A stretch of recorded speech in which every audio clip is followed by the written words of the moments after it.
सुप्रभातम प्यारे बच्चों। आज पंचम पाठ है, पांचवा पाठ। जननी तुल्य वत्सला। माँ का जो प्रेम है वो सबके लिए समान होता है। इस पाठ को पढ़ेंगे। कुछ दिनों से आप इस पाठ को पढ़ रहे हो। आपको पता है कि एक किसान के द्वारा एक कमजोर बैल पर अत्याचार किया जा रहा है। ये दृश्य जब स्वर्ग में बैठी हुई गायों की माता सुरभि देखती है तो रोने लगती है। उसको रोता हुआ देखकर देवराज इंद्र प्रश्न पूछते हैं कि क्या हुआ। तो गायों की माता सुरभि उत्तर देती है कि मैं अपना मेरा एक कमजोर पुत्र है, बेल है वो, उसके लिए मैं रो रही हूँ।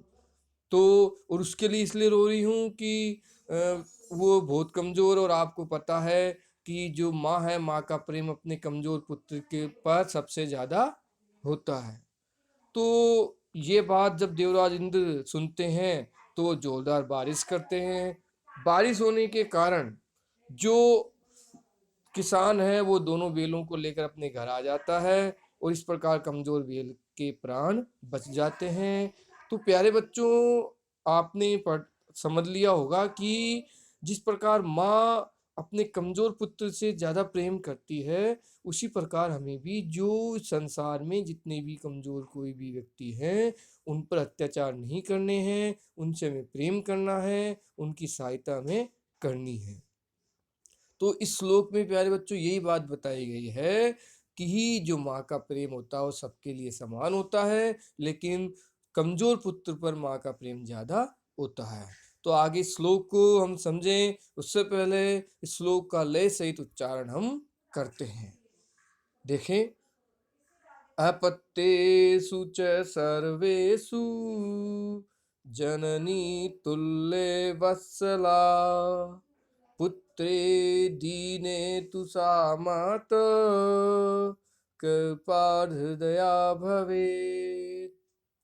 अपत्येषु च सर्वेषु जननी तुल्ये वत्सला, पुत्रे दीने तु सा माता कृपाहृदया भवेत्।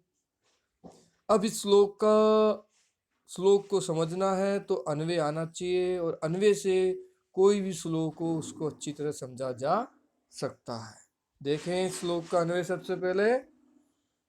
सर्वेषु अपत्येषु, सर्वेषु अपत्येषु, सभी, अपत्येषु पुत्रों में, जननी तुल्ये वत्सला, अर्थात जननी अर्थात माँ, तुल्य समान, वत्सला मतलब प्रेम, माँ का प्रेम समान होता है। अर्थात जो माँ है सभी पुत्रों के साथ समान प्रेम करती है, किसी के साथ कोई भेदभाव नहीं करती है। आगे देखो, दीने पुत्रे तु, दीने पुत्रे तु कमजोर पुत्र पर तो कृपाद हृदया भवे, माँ का प्रेम सबसे ज्यादा होता है, लेकिन जो कमजोर पुत्र है उससे माँ सबसे ज्यादा प्रेम करती है।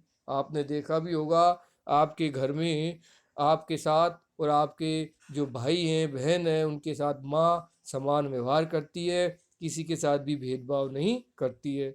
लेकिन आप में से कोई कमजोर है, चाहे पढ़ाई में कमजोर है, चाहे शरीर से कमजोर है, उसके प्रति माँ का प्रेम सबसे ज्यादा होता है, और उसके प्रति वो चिंतित रहती है, उसके लिए वो परेशान रहती है।